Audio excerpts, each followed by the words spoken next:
On today's episode of The Front Row, we are at the J.T. and Margaret Talkington College of Visual and Performing Arts at Texas Tech University, and we're visiting with Dr. Ivy Walz, who is the Associate Dean for Faculty, Research, Creativity, and Outreach in the School of Performing Arts. She's also Associate Professor of Voice at the Texas Tech University School of Music. Dr. Walz, welcome to The Front Row. Thank you so much. It's great to be here, Clint. Well, that's a lot that you're doing.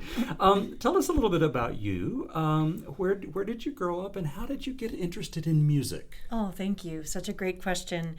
So I grew up on the East Coast. I was born in Erie, Pennsylvania, and lived between New York and Pennsylvania for my entire life.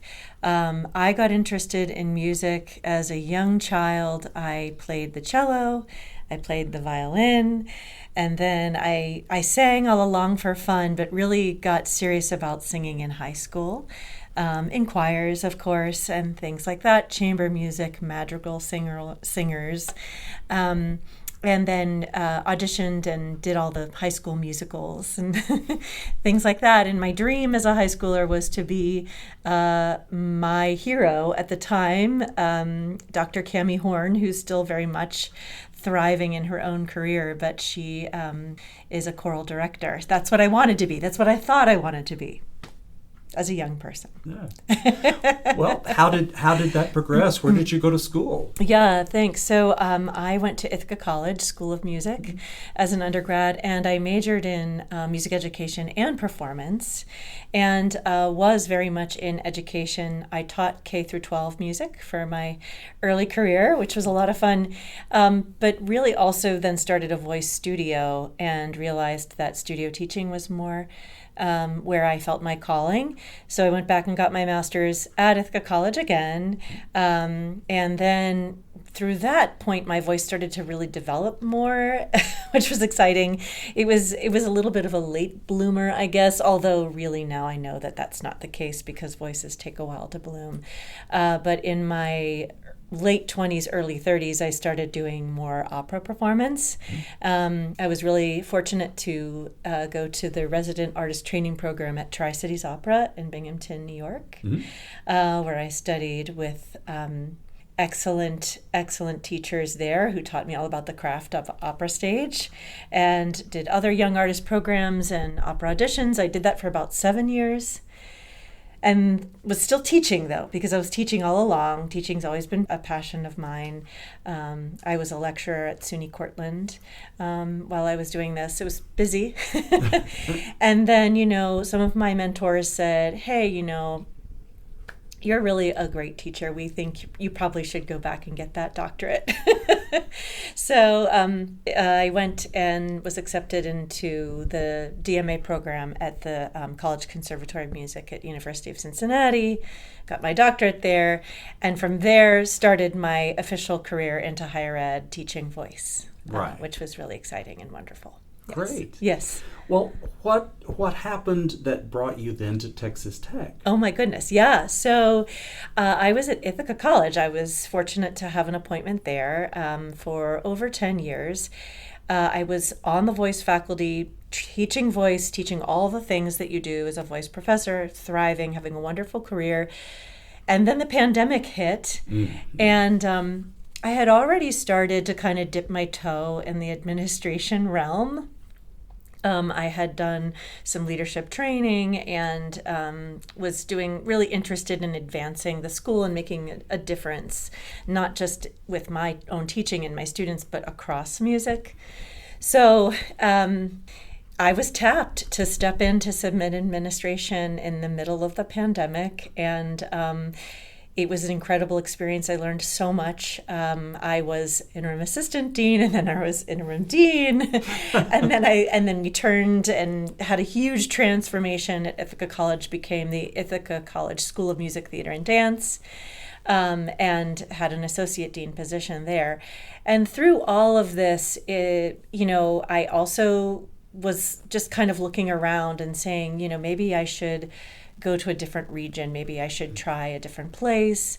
And the positions at Texas Tech opened up, and the first time I came to Texas Tech, I just couldn't believe the community here. I couldn't believe the students and the faculty. I had never been anywhere in Texas, actually, other than Houston to visit my family, but I just couldn't believe how rich the community is here and just how sunny it is. And that just seemed, the sunshine like left a huge impression on me, because I felt like everybody here just exuded this enthusiasm and positivity and care and just energy around the arts and music in general.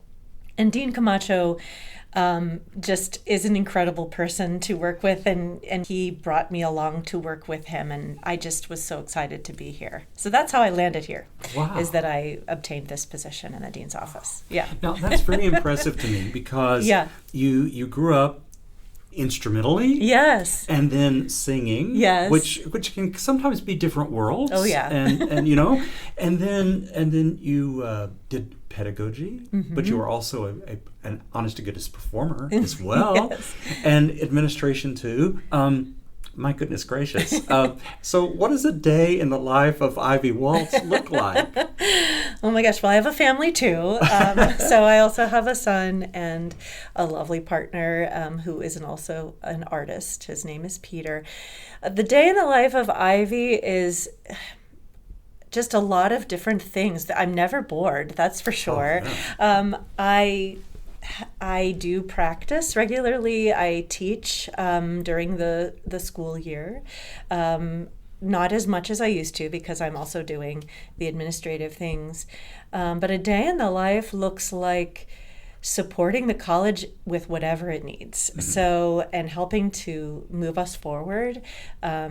So working anything from like looking at a spreadsheet and checking some details to talking with a faculty member about what they want to do. Maybe they have a new research project they're interested in and they're seeking some funding. So writing grants, and I don't necessarily write the grants, but I would talk with them about what kinds of grants would be available. And I have a team of folks who work in those areas too, growing the alumni program here.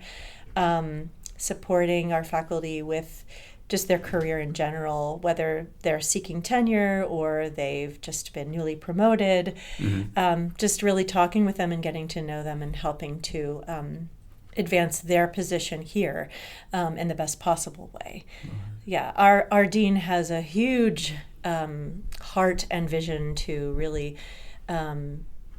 elevate this community in terms of amplify what our faculty and students are doing, making that known, and then really ensuring that everybody has what they need to thrive here. Yeah. I saw that part of your title includes outreach. Yes. So I assume that means that you're sort of the face of, in a lot of ways, of the college out into the community. Yes. What is that like? What does that involve? So sure. So that involves attending events. It involves getting to know our community. So I'm going into my 4th year here now. So investing a lot of time in understanding the different types of programs that are happening at our college. By last count, we're up to about 37 programs in the community here. Wow. Wow. Yes, Yeah. And that doesn't include sort of like one-off projects that faculty will be doing and students will be doing. We have a lot of community engagement happening in our classrooms as well.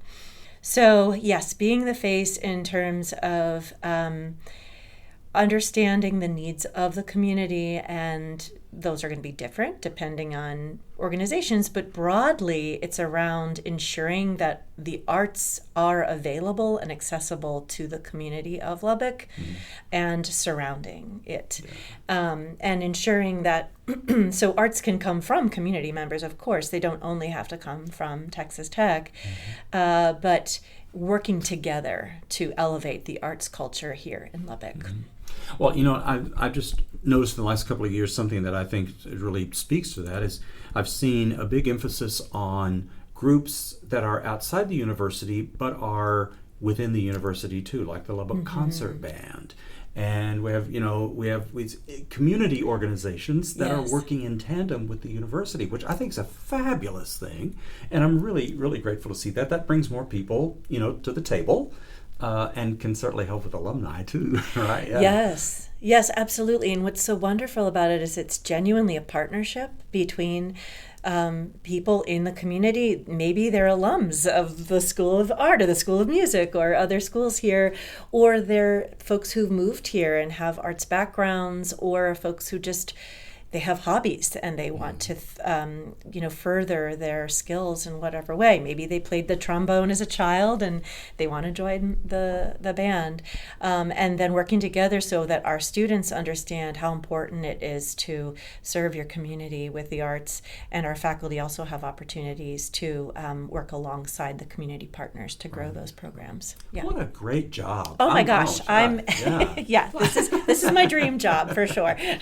Well, and one of the other things you do is you teach voice. Yes. So you get to do the thing for which you trained for all your life. How much time do you do that? Thanks for that. So it's fluctuating at the moment. I had a studio of about 4 students my second year here. A lot of those all graduated. I'm actually my last student is graduating with her DMA this Friday, so we get to hood her for her accomplishments. So it's not a lot of studio teaching right now, but that will probably change. It's more classroom teaching at the moment. So I've been teaching literature courses in oratorio and then some vocal pedagogy courses. Oh, wow. But we'll see how it goes. I mean, it's evolving as depending on the needs of the school. Right. Yeah. Mm-hmm. Well, as part of that, you have been active performing. Yes. And in fact, you've actually made a new recording. Yeah. And I really want to explore that with you. Sure. So how did that get started, and how did you decide what you wanted to do, and how did it come to pass? Sure. Thank you so much. So the album is called Reflections on Peace, and it's not a hugely long recording. It has 2 song cycles. And the way in which I decided what I wanted to record really was stemmed out of live performance opportunities. So I was really fortunate to have 2 concerts that took place in the last couple of years down at the National Center for the Arts in Mexico City. Mm-hmm. And Becca Zeisler accompanied me for both of these concerts. And on the first one, it was a collaborative program across a lot of different faculty in the School of Music, and the theme was how music transcends borders. So it was all contemporary music, 20th and 21st century music, and we performed a song cycle, Julia, by Roberto Sierra. And it is an absolutely exquisite song cycle set to poems by Julia de Burgos. They both have Puerto Rican heritage, and it's just exquisitely set, and I just couldn't believe how beautiful those songs were, and continued to perform them. I performed them in a couple of concerts after that in Mexico City with Becca, and just really felt like I wanted to record them. A few other recordings already exist of them, but I couldn't find one that was set in the medium voice for mezzo-soprano, so I figured that would be a nice contribution. And that's you. That's me. Right. Yes, that's me. And I reached out to Roberto Sierra. We have similar roots. He was on faculty at Cornell University at the time that I was out at Ithaca College, and I reached out to him and let him know I'd like to record them, and he was just immediately really supportive and said, yes, please, and I sent him the live performance, and he was really happy with it. So that gave me more confidence to continue down that route. It's a little daunting sometimes when you share your performance with the composer, but yeah. And then the second song cycle, so this, before I would back up, so exploring that repertoire opened this whole world to me. I had performed quite a bit of Spanish art song or art song in Spanish throughout my career, but I hadn't performed a lot of 20th and 21st century art song in Spanish by composers with American roots. Or Latin American roots. So I started exploring this further, and another connection of mine, the composer Miguel E. Raj Francoli, who is a retired professor from CCM in Cincinnati, premiered his song cycle, Cinco Canciones con Ojos Cerrados.